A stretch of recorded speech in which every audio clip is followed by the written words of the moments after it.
ಕಾರಣ ಕೂಡ ಇದೆ. ಅದು ಒಂದು ಸುಮಾರು 1,16,00,000 ಪ್ರಯಾಣಿಕರ ದಿನಕದಲ್ಲಿ 65 ಲಕ್ಷ ಜನ ಹೆಣ್ಮಕ್ಳಿದ್ದಾರೆ. ಅದ್ರ ಜೊತೆಗೆ 5,300 ಹೊಸ ಬಸ್ಗಳನ್ನ ಖರೀದಿ ಮಾಡಿದ್ದೀವಿ. ಸುಮಾರು 8,000 ಎಂಪ್ಲಾಯ್ಮೆಂಟಿಗೆ ತಗೊಳ್ಳಿಕ್ಕೆ, ಹೊಸ ಮತ್ತೆ ಪೋಸ್ಟ್ಗಳು ತಗೊಳ್ಳಿಕ್ಕೆ ಆಲ್ರೆಡಿ ಫೈನಾನ್ಷಿಯಲ್ ಡಿಪಾರ್ಟ್ಮೆಂಟು ಮಂಜೂರಾತಿ ಕೊಟ್ಟಿದೆ. ಆಲ್ರೆಡಿ 4,000 ರಿಂದ 5,000 ಜನ ಆಲ್ರೆಡಿ ಎಂಪ್ಲಾಯ್ಮೆಂಟ್ ಕೂಡ ತಗೊಂಡಾಗಿದೆ.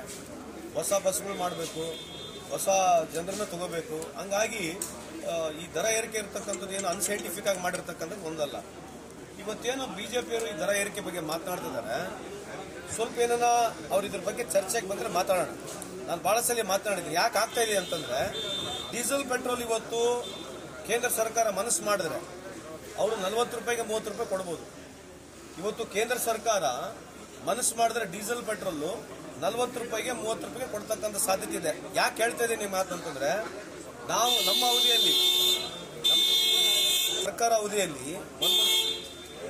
ಸರ್ಕಾರದ ಅವಧಿಯಲ್ಲಿ ಮನಮೋಹನ್ ಸಿಂಗ್ ಅವರು $103 ಒಂದು ಬ್ಯಾರೆಲ್ ಖರೀದಿ ಮಾಡ್ತಾ ಇದ್ರು. ಅವರು 90,000 ಕೋಟಿ ಸಬ್ಸಿಡಿ ಕೊಡ್ತಾ ಇದ್ರು. 2004 ರಿಂದ 2014 ಬಹಳ ಪ್ರಮುಖವಾದಂತಹ ವಿಷಯ ಇದೆ. ನಾನು ಆರೋಪ ಮಾಡ್ತಾ ಇಲ್ಲ. It is very important. ಯಾಕಂದ್ರೆ ಇದು ನಮ್ಮ ದೇಶದ ಬೆನ್ನೆಲುಬು. ಯಾವಾಗ ಡೀಸೆಲ್ ಪೆಟ್ರೋಲ್ ಜಾಸ್ತಿ ಆಗುತ್ತೆ, ಎಲ್ಲಾ ವಸ್ತುಗಳು ದುಬಾರಿ ಆಗ್ಬಿಡ್ತವೆ. ಕಾಯಿಪಲ್ಯ ಮಾರೋನಿಗೆ, ರೈತನಿಗೆ ಅಲ್ಲಿ ಟ್ರಾನ್ಸ್ಪೋರ್ಟೇಷನ್ ಜಾಸ್ತಿ ಆಗುತ್ತೆ. ಸೊ ಟ್ರಾನ್ಸ್ಪೋರ್ಟೇಷನ್ ಜಾಸ್ತಿ ಆದಾಗ ಸಫರ್ ಆಗೋದು ಕಾಮನ್ ಮ್ಯಾನೆ. ಸೊ ಯಾಕೆ ಹೇಳ್ತಾ ಇದ್ದೀನಿ, ನೀನು ಎಕ್ಸ್ಪ್ಲೇನ್ ಮಾಡಿ ಹೇಳ್ತಾ ಇದ್ದೀನಿ ಅಂತಂದ್ರೆ, 2004 ರಿಂದ 2014 ಇಸ್ವಿವರೆಗೆ ನಾವು $103 ಖರೀದಿ ಮಾಡಿ ನಾವು 65 ರೂಪಾಯಿಂದ 60 ರೂಪಾಯಿಗೆ ಡೀಸೆಲ್ ಪೆಟ್ರೋಲ್ ಕೊಡ್ತಾ ಇದ್ವಿ. 55 ರಿಂದ 60 ರೂಪಾಯಿ ಡೀಸೆಲ್ ಪೆಟ್ರೋಲ್ ಕೊಡ್ತಾ ಇದ್ವಿ. ಕಾರಣ ಏನಂತಂದ್ರೆ, ಇವತ್ತೇನು ಮನಮೋಹನ್ ಸಿಂಗ್ ನಾವು ಅನಿಸ್ತಾ ಇದೀವಲ್ಲ, ಆ ಪುಣ್ಯಾತ್ಮ 90,000 ಕೋಟಿ ಸಬ್ಸಿಡಿ ಕೊಟ್ಟ. ಇವತ್ತು ಇವ್ರ ಆವರೇಜ್ ಬೈಯಿಂಗ್ ಪ್ರೈಸ್ $68 ಇದೆ. ಬಿಜೆಪಿ ಮುಖಂಡರುಗಳೇ, ಕಳೆದ 10 ವರ್ಷದಿಂದ ನಿಮ್ದು average buying price international crude oil price is at only $65. ನೀವು ಮನಮೋಹನ್ ಸಿಂಗ್ ಅವರು ಏನ್ ಸಬ್ಸಿಡಿ ಕೊಟ್ಟಿದ್ರು, ಆ ಸಬ್ಸಿಡಿ ಕೊಟ್ರೆ ಇವತ್ತು ಈ ದೇಶದಲ್ಲಿ 25 ರಿಂದ 30 ರೂಪಾಯಿಗೆ, 30 ರಿಂದ 40 ರೂಪಾಯಿ ಒಳಗೆ ಡೀಸೆಲ್ ಪೆಟ್ರೋಲ್ ಕೊಡಬಹುದು. ಸಬ್ಸಿಡಿ ಜಾಸ್ತಿ ಕೊಡ್ತಾ ಇಲ್ಲ. ಯಾಕೆ ಕೊಡ್ತಾ ಇಲ್ಲ ಅಂದ್ರೆ, ರಿಲಯನ್ಸ್ ಬಂಕ್ ಉಳಿಬೇಕು. ಇವತ್ತು ಸಬ್ಸಿಡಿ ಜಾಸ್ತಿ ಮಾಡಿದ್ರೆ ಕೇಂದ್ರದಲ್ಲಿ ರಿಲಯನ್ಸ್ ಬಂಕು ಕಾಂಪೀಟ್ ಮಾಡಕ್ಕಾಗಲ್ಲ ನಮಗೆ.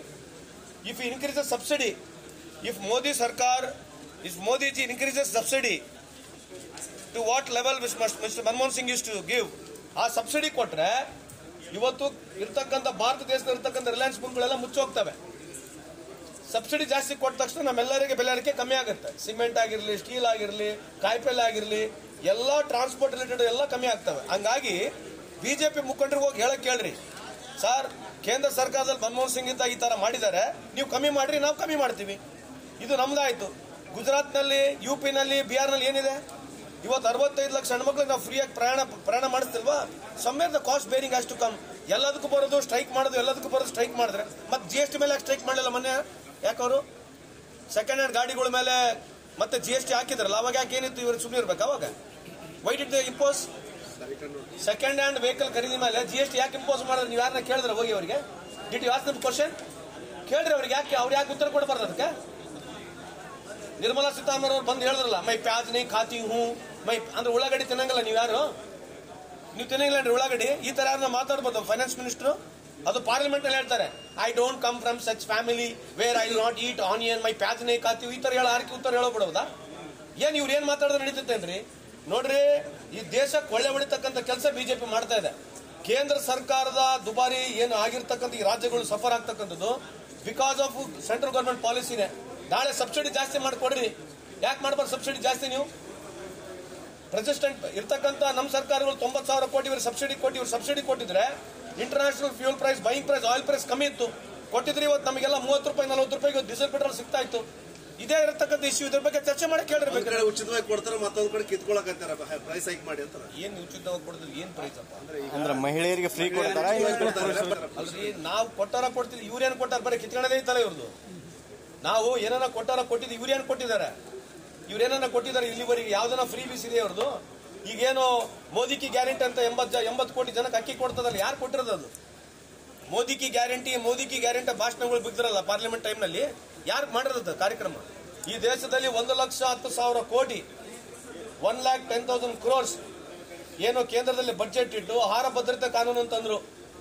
ಈ ದೇಶದಲ್ಲಿ ಯಾರು ಬಡವರು ಹಸುವಿನಿಂದ ಮಲಗಬಾರ್ದು ಅಂತೇಳಿ ಶ್ರೀಮತಿ ಸೋನಿಯಾ ಗಾಂಧಿ ನೇತೃತ್ವದಲ್ಲಿರ್ತಕ್ಕಂಥ UPA ಸರ್ಕಾರ, ಮನಮೋಹನ್ ಸಿಂಗ್ ರವರು ತಂದಿರತಕ್ಕಂಥ ಕಾನೂನು. ಇವ್ರು 2 ರೂಪಾಯಿ ಅದ್ರ ಮೇಲೆ ಸಬ್ಸಿಡಿ ಕೊಟ್ಟಿರೋದು. ₹2 ಒಂದು ಕೆಜಿ ಮೇಲೆ ಅಕ್ಕಿ ಕೊಟ್ಟು 20,000 ಕೋಟಿ ಪಬ್ಲಿಸಿಟಿ ಇಟ್ಕೊಂಡು ಓಟ್ ತಗೊಂಡ್ಬಿಟ್ರೆ ಪುಣ್ಯಾತ್ಮ. ಇದ್ರ ಬಗ್ಗೆ ಚರ್ಚೆ ಮಾಡ್ತಾರಾ? ಸುಮ್ಮನೆ ಏನೋ ರೀ, ನೀವು ಬಿಜೆಪಿಗಳು ಕೇಳ್ರಿ ಸರ್. 2004ರಿಂದ 2014 ಇಸ್ವಿವರೆಗೆ ಕೇಂದ್ರದಲ್ಲಿರ್ತಕ್ಕಂಥ UPA1 UPA2 ಸರ್ಕಾರಿ ಸಬ್ಸಿಡಿ ಕೊಟ್ಟಿದೆ. ನೀವ್ಯಾಕೆ ಸಬ್ಸಿಡಿ ಕೊಡಬಾರ್ದು? ಆಮೇಲೆ ನೀವು GST ನಲ್ಲಿ ತಗೊಂಡಿರ್ತಕ್ಕಂಥ ತೆರಿಗೆಗಳು, ಅವಾಗಿರ್ತಕ್ಕಂಥ ಬಡ್ಜೆಟ್ ಸೈಜು 25 ಲಕ್ಷ ಕೋಟಿ ಇತ್ತು, ಇವತ್ತು 45 ಲಕ್ಷ ಕೋಟಿ ಬಡ್ಜೆಟ್ ಸೈಜ್ ಆಗಿದೆ. ಯಾಕೆ ಸಬ್ಸಿಡಿ ಜಾಸ್ತಿ ಕೊಡ್ತಾ ಇಲ್ಲ? Why are you not giving more subsidy?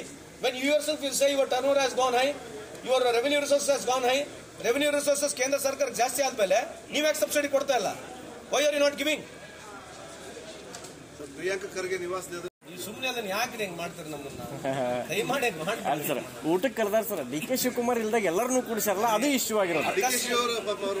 ಊಟ ಮಾಡ್ತಿದ್ದಲ್ಲ, ಅದೇ ಹೇಳಿ ತಾಗಿ ಕುಂದ್ರಕ್ಕೂ ಟೊಂಗಿ ಮುರಿಯೋಕೆ ಅಷ್ಟೇ. ಅದು DK ಶಿವಕುಮಾರ್ ಸಾಹೇಬ್ರು ಇರ್ಲಿಲ್ಲ, ಕರೆದಿದ್ದಾರೆ. ಯೂಶಲಿ ಎವ್ರಿ ಕ್ಯಾಬಿನೆಟ್ನಾಗ ಅಲ್ಲಿದ್ದಾಗ ಸಾಯಂಕಾಲ ಎಲ್ಲರೂ ಸಿಗ್ತಾರೆ ಕರೆದಿದ್ದಾರೆ. ಅದ್ರಾಗ ನೀವು ದಯಮಾಡಿ ಇದ್ರಾಗ ಯಾವುದು ಬೇರೆ ರೀತಿಯಾದಂತ ಟ್ವಿಸ್ಟ್ ಕೊಡಬೇಡಿ ಅಂತ ತಮ್ಮಲ್ಲಿ ಮನವಿ ಮಾಡ್ತಾರೆ. KPCC ಅಧ್ಯಕ್ಷರ ಬದಲಾವಣೆ ಅನ್ನೋ ಸಾಧ್ಯತೆ ಬದಲಾವಣೆ ಯಾವುದೇ ಈ ತರ ಸಾಧ್ಯತೆ ಇದ್ದಾರೆ ಇಟ್ ಇಸ್ ಓನ್ಲಿ ಹೈಕಮಾಂಡ್ ಆಗುತ್ತೆ. ನಾವು ಸಚಿವರುಗಳು ಶಾಸಕರು ಏನು ಮಾತಾಡಿದ್ರು ಆಗೋದಿಲ್ಲ. It will be decided at high command. Mysuru ರಸ್ತೆಗೆ ಸಿಎಂ ಸಿದ್ದರಾಮಯ್ಯ ಅವರ ಹೆಸರು ಅಲ್ಲ, ಇಟ್ಸ್ ವೆಲ್ಕಮಿಂಗ್. ಆ ತರ ಜನರು ಅಭಿಪ್ರಾಯ ಇದ್ರೆ V welcome it. If people want ಅವ್ರ ಹೆಸರು ಆಗ್ಬೇಕಂತ ಹೇಳಿ ಮೊನ್ನೆ ಪ್ರತಾಪ್ ಸಿಂಹ ಕೂಡ ಏನೋ ಪ್ರಸ್ತಾವನೆ ಮಾಡಿದ್ದಾರೆ. I appreciate that's a very sportive move. I really appreciate Pratap Simha ಅವರಿಗೆ ನಾನು ಈ ವೇದಿಕೆ ಮುಖಾಂತರ ರಿಯಲಿ ಅಪ್ರಿಷಿಯೇಟ್. ವಿರೋಧನೂ ವ್ಯಕ್ತ ಆಗ್ತದೆ. ರಾಜಕಾರಣದಲ್ಲಿ ಸ್ಪೋರ್ಟಿವ್ನೆಸ್ ಬೇಕು, ಪರ ವಿರೋಧ ಇದ್ದೇ ಇರ್ತದೆ, ಬಟ್ ಪರ್ಸನಲ್ ಆಗಿ ಹೋಗ್ಬಾರ್ದು. ಪರ್ಸನಲ್ ಅಲಿಗೇಷನ್ಸ್ ಪರ್ಸನಲ್ ಆಗಿ ತಗೊಂಡು ರಾಜಕಾರಣ ಮಾಡತಕ್ಕಂಥದ್ದು ಸರಿಯಲ್ಲ ಅಂತ ನಮ್ಮ ವಾದ. ಅಯ್ಯಪ್ಪ ಸ್ವಾಮಿ ಮಾಲಾಧಾರಿಗೆ ಸರ್ಕಾರದಿಂದನೂ 5 ಲಕ್ಷ ರೂಪಾಯಿ ಪರಿಹಾರ ಘೋಷಣೆ ಮಾಡಿದ್ರು. ತಾವು ಪ್ರಯತ್ನ ಪಟ್ಟರು, ಯಾರು ಕೂಡ ಉಳಿಲಿಲ್ಲ ಸರ್. ಕೇಂದ್ರ ಸರ್ಕಾರದಿಂದನೂ ಕೂಡ ಪರಿಹಾರ ಕೊಡಬೇಕು, ಬಹಳ ಬಡವರು ಇದಾರ ಅಂತ ಅವ್ರು ಒತ್ತಾಯ ಮಾಡ್ತಿದ್ದಾರೆ ಸರ್. ಮಾಡಲಿ, ಅದಕ್ಕೆ ನಾವು ಬೇಕಿದ್ರೆ ಬರಿತೀವಿ. ಮಾನ್ಯ ಮೋದಿ ಸಾಹೇಬ್ರಿಗೆ ಬೇಕಿದ್ರೆ ಬರಿ ಅಂತ ಬರಿತೀವಿ. ಪ್ರಹ್ಲಾದ್ ಜೋಶಿ ಸಾಹೇಬ್ರಿಗೆ ಹೇಳ್ತೀವಿ ಬೇಕಿದ್ರೆ, ಅದಾದ್ರೆ ಒಳ್ಳೇದು.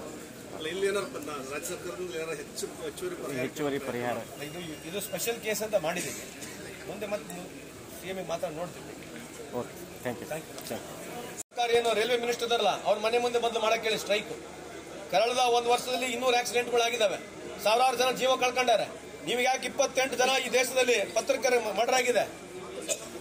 2014 to 2024 28 journalist have been murdered ಆಗಿದೆ. ಇದ್ರ ಬಗ್ಗೆ ಮಾತಾಡ್ತಾರೆ, ಚರ್ಚೆ ಮಾಡ್ತಾರಾ?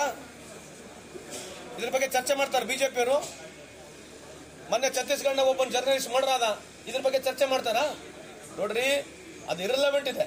ಅವರು ಕೇವಲ ಪ್ರಿಯಾಂಕಾ ಖರ್ಗೆ ಅವರಿಗೆ ಟಾರ್ಗೆಟ್ ಮಾಡಬೇಕೆಂಬ ಉದ್ದೇಶ ಬಿಟ್ಟರೆ ಬೇರೆ ಏನಿದೆ ಅದರಲ್ಲಿ? ಈಗ ಏನೋ ಒಂದು ಬೇಕಲ್ಲ, ಇಶ್ಯೂ ಬೇಕು ಅವ್ರಿಗೆ. ಇಶ್ಯೂ ಸಿಕ್ಕ ತಕ್ಷಣ ಪೊಲಿಟಿಕ್ಸ್ಗೆ ಕನ್ವರ್ಟ್ ಮಾಡಬೇಕು. ಇಷ್ಟು ರೈಲ್ವೆ ಆಕ್ಸಿಡೆಂಟ್ ಆಗಿದೆ, ಅದ್ರ ಬಗ್ಗೆ ಏನು ಮಾತಾಡೋದಲ್ಲ? ನೀವು ಕೇಳಲ್ವಾ ರೈಲ್ವೆ ಆಕ್ಸಿಡೆಂಟ್ಗಳಾಗಿದ್ದಾವೆ? ಎಷ್ಟಾಗಿದೆ ಗುರುತ ಕಳೆದ 1 ವರ್ಷದಲ್ಲಿ? ಕಳೆದ 1 ವರ್ಷದಲ್ಲಿ 200 ರೈಲ್ವೆ ಆಕ್ಸಿಡೆಂಟ್ಗಳಾಗಿದ್ದಾವೆ, ಸಾವಿರಾರು ಜನ ಜೀವ ಕಳ್ಕೊಂಡಾರೆ. ಸರ್, ಆಕ್ಸಿಡೆಂಟ್ಗೂ ಆತ್ಮಹತ್ಯೆಗೂ ಡಿಫ್ರೆನ್ಸ್ ಐತಿ. ಈಗ ಕೇಳ್ತಾ ಇದೀವಿ ಅಂತಂದ್ರೆ ಆ ಡೆತ್ ಆಗ್ತಕ್ಕಂಥದ್ದು ಕ್ಲಿಯರ್ ನೆಗ್ಲಿಜೆನ್ಸ್ ಕೂಡ ಆಗಿದೆ. ಅದನ್ನು ಇಶ್ಯೂ. ನೀವು ಹೇಳಿರ್ತಕ್ಕಂಥ ವ್ಯಾಲಿಡ್ ಪಾಯಿಂಟ್ ಇದೆ. ಇಲ್ಲಿ ಸೂಸೈಡ್ ಆಗಿರ್ತಕ್ಕಂಥದ್ದು very wrong. We are very sad for it. ಅದ್ರ ಬಗ್ಗೆ ನಾವೇನು ಸಮರ್ಥನೆ ಮಾಡ್ತಕ್ಕಂಥ ವಿಷಯ ಅಲ್ಲ. ಆದ್ರೆ ಇವ್ರದೇನು ಇನ್ವಾಲ್ವ್ಮೆಂಟ್ ಇದೆ? ಅದ್ರಾಗೆ ಡೆತ್ ನೋಟ್ ನಲ್ಲಿ ಪ್ರಿಯಾಂಕಾ ಖರ್ಗೆ ಅವರ ಹೆಸರು ಇವರಿಂದ ಕಾರಣ ಅಂತ ಇದೆಯಾ? ಅದರಲ್ಲಿ ಇದೆಯಾ? ನೀವು ನೋಡಿದ್ರೆ ಓದಿದ್ರೆ ತಾನೇ, you know better than me. ಮತ್ತೆ ಅವ್ರನ್ನ ಕೇಳಿ, ಅವ್ರಿಗೇನೋ ಪೊಲಿಟಿಕಲ್ ಇಶ್ಯೂ ಬೇಕು ಮಾಡ್ತಾ ಇದ್ದಾರೆ. ದಿಸ್ ವೇ ಪ್ರಿಯಾಂಕಾ ಖರ್ಗೆ ಅವರ ಪಾತ್ರ ಏನಿಲ್ಲ. It is more of a political issue ಅಂತ ಈ ಸಂದರ್ಭದಲ್ಲಿ ಬಿಜೆಪಿ ಬೇರೆ ಏನಿದೆ ಹೇಳಿ? ಅಪಾರ್ಟ್ ಫ್ರಮ್ ಪೊಲಿಟಿಸೈಸಿಂಗ್ ಬೇರೆ ಏನ್ ಇಶ್ಯೂ ಇದೆ ಹೇಳಿ? ನಿಮ್ಮ ಸರ್ಕಾರ ಗ್ಯಾರಂಟಿ ಭಾಗ್ಯಗಳ ಜೊತೆಗೆ ಆತ್ಮಹತ್ಯೆ ಭಾಗ್ಯನೂ ಕೊಟ್ಟಿದೆ ಅಂತ ಹೇಳ್ತಾರೆ. ಅದು ಹೇಳ್ತಾರ್ರಿ. ಅವ್ರ ಕಾಲದಲ್ಲಿ ಆಗಿರ್ತಕ್ಕಂಥ, ಈಗ ನಾವು we are not trying differentiate ಅವ್ರ ಕಾಲ ನಮ್ಮ ಕಾಲ. ಇದು ಆಗಿರ್ತಕ್ಕಂಥದ್ದು ಸ್ಯಾಡ್ ಇದೆ. ಯಾವುದೇ ಉದ್ಯಮ, ಯಾವುದೇ ಕಾಂಟ್ರಾಕ್ಟರ್ ಈ ರೀತಿ ಮಾಡಬಾರ್ದು. ಅದು definitely it is very sad. But ಅದಕ್ಕೆ ಪ್ರಿಯಾಂಕರಿಗೆ ಏನ್ ಲಿಂಕ್ ಇದೆ ಹೇಳಿ? ಸುಪಾರಿ ಕೊಟ್ಟರು ಅದು ಆರೋಪಗಳು ಇದಾವೆ. ಅದನ್ನೆಲ್ಲ ಅದ್ರಾಗೆ ಡೆತ್ ನೋಟ್ ಆ ರೀತಿ ಇಲ್ಲಲ್ಲ. ಪ್ರಿಯಾಂಕರಿಗೆ ಅವ್ರ ಹೆಸರಿದೆ ಡೆತ್ ನೋಟ್ ನಲ್ಲಿ, ಇಸ್ ನಾಟ್ ದೇರ್. ಆಮೇಲೆ ಜಸ್ಟಿಫಿಕೇಶನ್ ಕೊಟ್ಟಿದ್ದಾರೆ, ಸ್ಪಷ್ಟೀಕರಣ ಕೊಟ್ಟಿದ್ದಾರೆ, ಅವ್ರು ಕೂಡ ಕೊಟ್ಟಿದ್ದಾರೆ. ನೋಡಿ, ಇದನ್ನ ಪೊಲಿಟಿಸೈಸ್ ಮಾಡೋದ್ ಬಿಟ್ರೆ ಬೇರೆ ಏನಿದೆ ಹೇಳಿ? ಕುಮಾರಸ್ವಾಮಿ ಅವರು ಹೇಳ್ತಾರ ಗ್ಯಾರಂಟಿಗಳು ನಿಲ್ಸಕ್ ಕಾರಣಗಳನ್ನು ಹುಡುಕ್ತಿದಾರ ಗೌರ್ಮೆಂಟ್ದವರು ಅಂತ. ಕುಮಾರಣ್ಣವ್ರು ಏನು ಹೇಳ್ಬೋದು? ಕುಮಾರಣ್ಣವರು ಅವರು ಅಧಿಕಾರದಾಗಿದ್ದಾಗ ಸಾಲ ಮನ್ನಾಗಳು ಮಾಡಿದ್ರು. ಆಮೇಲೆ ಕಾರ್ಪೊರೇಷನ್ ಇದ್ದು ಹೆಣ್ಮಕ್ಳಿಗೆ ಸಾಲ ಮನ್ನಾ ಮಾಡಿದ್ರು. ಅವೆಲ್ಲ ಎಲ್ಲಿಂದ ಬಂತು? ನೋಡ್ರಿ, ಇವೆಲ್ಲ ವೆರಿ ಕಾಮನ್. ಪೊಲಿಟಿಸೈಸ್ ಮಾಡಿ we don't have any problem. But ಒಂದು ಲೆವೆಲ್ ಇರಬೇಕು, ಒತ್ತಡ ತರಬೇಕು. ಬಟ್ ಈ ರೀತಿ ಮಾಡ್ತಕ್ಕಂಥ ಉದ್ದೇಶ ಏನಂದ್ರೆ ಪೊಲಿಟಿಕಲ್ ಉದ್ದೇಶ ಬೇರೆ ಏನಿದೆ? What is other things they what?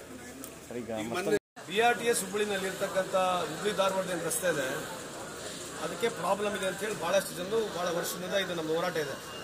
ಆಮೇಲೆ ಎಲ್ಲಿ ಬೇಕಾದಲ್ಲಿ ಫ್ಯಾಟಲ್ ಆಕ್ಸಿಡೆಂಟ್ಸ್ಗಳು ಆಗ್ತಾ ಇದ್ದಾವೆ. ಕ್ರಿಸ್ ಕ್ರಾಸ್ ರೋಡು, ಪರ್ಪೆಂಡಿಕ್ಯುಲರ್ ರೋಡ್ಸ್ಗಳು ತುಂಬ ಆಗಿರೋದ್ರಿಂದ ಸೊ ನಾವೇನೋ ಒಂದು LRT ಅಂತಂದರೆ light rail transport system PPP ಮಾಡಲಲ್ಲಿ ಬರಬೇಕು. ಅವರೇ ಇನ್ವೆಸ್ಟ್ಮೆಂಟ್ ಮಾಡಬೇಕು. ಈ ಕಾರಿಡಾರ್ನಲ್ಲಿ ಕೂಡ ಬರ್ತಕ್ಕಂಥ ಎಲ್ಲ ಇನ್ಫ್ರಾಸ್ಟ್ರಕ್ಚರ್ ಅವರೇ ಕ್ರಿಯೇಟ್ ಮಾಡಬೇಕು. ಅವ್ರು ಬಸ್ನ ನಡೆಸಬೇಕು. ನಮ್ದು ಇಷ್ಟು ಮಿನಿಮಮ್ ಪ್ಯಾಸೆಂಜರ್ಸ್ ನಾವು ಕೊಡಬೇಕಂತ ಹೇಳಿ ಒಂದು ಪ್ರಯತ್ನವನ್ನು ಮಾಡ್ತಿದ್ವಿ. We are giving A try. ಯಾಕೆ ಮಾಡ್ತಾ ಇದೀವಿ ಅಂತಂದ್ರೆ ಅಟ್ ಎ ಟೈಮ್ ಅದು LRT ಬಸ್ ಪ್ರಾರಂಭ ಹೋದರೆ ಸುಮಾರು 200-250 ಜನಕ್ಕೆ ಒಂದೇ ಟೈಮ್ ಅದನ್ನ ತೊಗೊಂಡು ಹೋಗ್ಬೋದು. ಅದು ಎಲೆಕ್ಟ್ರಿಕಲ್ ಇರೋದ್ರಿಂದ ಎನ್ವೈರ್ಮೆಂಟು ಆಗುತ್ತೆ, ನಮಗೆ ಕಾರ್ಬನ್ ಪ್ರಿಂಟು ಸಿಗುತ್ತೆ, ಎನ್ವೈರ್ಮೆಂಟ್ ಇಶ್ಯೂಸು ನಮಗೆ ಅನುಕೂಲ ಆಗುತ್ತೆ ಅಂತ ಹೇಳಿ ಒಂದು ಪ್ರಯತ್ನವನ್ನು ಮಾಡ್ತಿದ್ದೀವಿ. ಅದ್ರ ಜೊತೆಗೆ ಈಗ ಇದೇ ತಿಂಗಳು ಬೇಕಿದ್ರೆ ಮೋಸ್ಟ್ಲಿ ಜನವರಿ ಎಂಡ್ವರೆಗೆ BRTS ಜೊತೆ ಸಂಪೂರ್ಣ ಮೀಟಿಂಗ್ ಮಾಡಿಬಿಟ್ಟು ಎಲ್ಲ ಇರ್ತಕ್ಕಂಥ ಇಂಟ್ರೆಸ್ಟೆಡ್ ಪಾರ್ಟೀಸ್ನ ಕರೆಸಿ ಅವ್ರ ಒಪಿನಿಯನ್ ತೊಗೊಂಡು ಇರ್ತಕ್ಕಂಥ ವ್ಯವಸ್ಥೆಯಲ್ಲಿ ಏನು ಬದಲಾವಣೆ ಮಾಡ್ಬೋದು, ಏನು ಸ್ವಲ್ಪ ಚೇಂಜಸ್ ಮಾಡಿದ್ರೆ ಸಾರ್ವಜನಿಕ ಅನುಕೂಲ ಆಗುತ್ತೆ ಅಂತೇಳಿ ಅದನ್ನು ಪ್ರಯತ್ನ ಮಾಡ್ತಾ ಇದ್ದೀವಿ. ಸೊ BRTS ಆಗ್ತಕ್ಕಂಥದ್ದು ಸಾಧ್ಯತೆ ಮಂಗಿ ಅಬೌಟ್ ಎಕನಾಮಿಕಲ್ ಸ್ಟಡಿ ಆಗಿದೆ ಆಲ್ರೆಡಿ. ನಾನೇ ಪರ್ಸನಲಾಗಿ ಫ್ರಾನ್ಸಿಗೆ ಹೋಗಿದ್ದೆ, ಆ ಕಂಪ್ನಿಯವ್ರ ಜೊತೆ ಬಿಟ್ಟಿಂಗ್ ಕೂಡ ಮಾಡಿದ್ದೀನಿ. It will be on PPP project. So ಅವ್ರು ಬಂದು ನಮಗೆ ಒಂದು ಸಬ್ಮಿಟ್ ಮಾಡಬೇಕು ಪ್ರಪೋಸಲ್. ಆ ಪ್ರಪೋಸಲ್ ಸಬ್ಮಿಟ್ ಮಾಡಿ ಸರ್ಕಾರಕ್ಕೆ ಕೊಡಬೇಕು. ಸಾಧಕ ಬಾಧಕಗಳೆಲ್ಲ ಮಾತಾಡಿದ ನಂತರ ಅದು ಆಗ್ತಕ್ಕಂಥ ಸಾಧ್ಯತೆ ಇದೆ. ಒಂದು ಮೊದಲು 20% ಆಗ್ತಕ್ಕಂಥ ಸಾಧ್ಯತೆ ಇತ್ತು, ಈಗ ಒಂದು 50% ವರೆಗೆ ಬಂದಿದ್ದೀವಿ. ನೋಡೋಣ. Okay, thank you.